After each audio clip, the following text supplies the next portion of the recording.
The GMC Infotainment System reboot loop is a software issue affecting 2021 to 2024 models.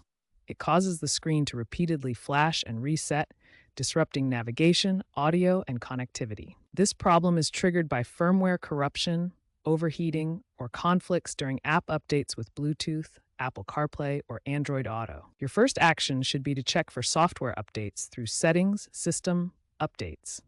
GMC released a comprehensive OTA update, version 5.2.1, in early 2025, which has significantly reduced these incidents. Ensure your vehicle receives this update either over the air or through your dealer to address the reboot loop.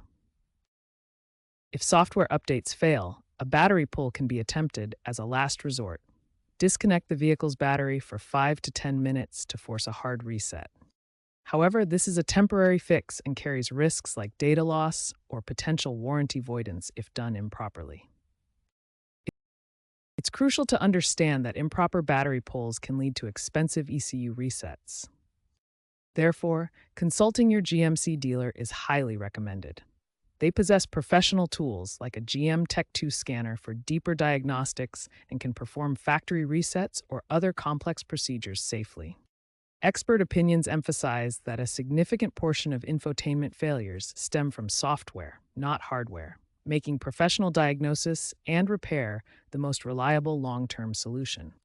Also, consider proactive diagnostics via GMC's app to monitor for potential issues.